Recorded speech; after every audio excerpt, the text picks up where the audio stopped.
Artificial dyes in processed foods could soon be going for good. Health and Human Services Secretary Robert F. Kennedy Jr. said yesterday his department is moving to phase out all petroleum-based dyes by the end of next year.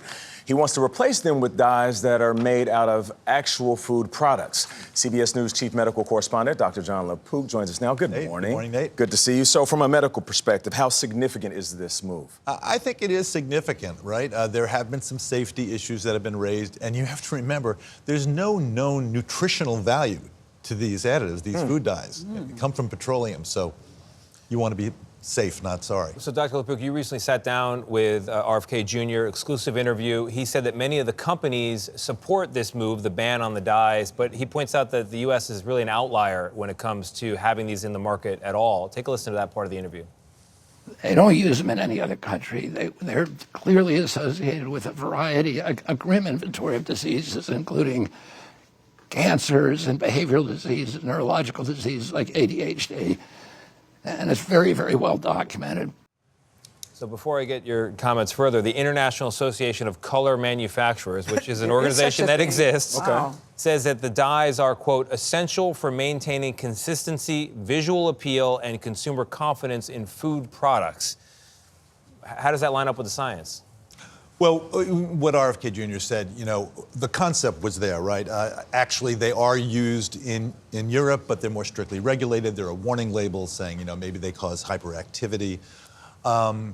In terms of the question about their safety, you know, red dye number 3 was approved, I just looked it up, in 1969. So a lot has happened since then. A lot of science has happened since then. Right. There are some animal studies, like in rats, that suggest maybe they can cause tumors of the thyroid, for example. There's some studies that suggest maybe it increases the risk of hyperactivity in children.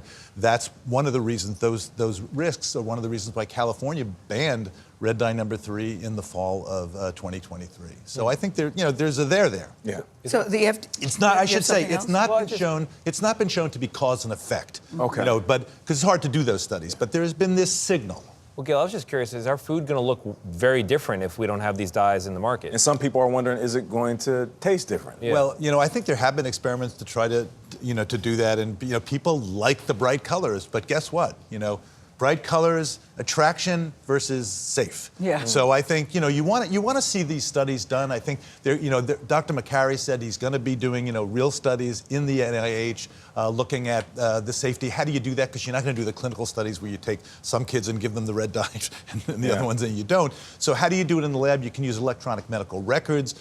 You can do things in the lab where you can actually test chemicals on organelles, on cells. And the thing that I think I really want people to start thinking about this new term, which is disorders of gut-brain interaction. Yeah. Okay. The gut and the brain talk to each other. 90 to 95% of the serotonin is made in the gut. And there's a whole burgeoning field of research that looks at what's the effect of stuff, whether it's food, additives, antibiotics, on this microbiome that could change, things that go on from the gut, the relationship to the brain. They talk with each other, and things like maybe ADHD. So you're all for it. You're all for getting rid of these petroleum-based dyes. I think, in Europe they have the better safe than sorry, right? Yeah. And I think if there's a question and they're not doing anything good for you, why not? But let's study it. Let's actually try to do more science. I wonder what they made those gushers with back in the 80s. You think that was synthetic? Nah, but they were delicious. They were delicious. The red dye 3 generation. Everybody start thinking about your guts. Okay. Thinking about your guts. We're going to be hearing more and more about that. Gut health. Crunches, yeah. Right? We're going to be hearing more and more about that. I guarantee you. I believe you.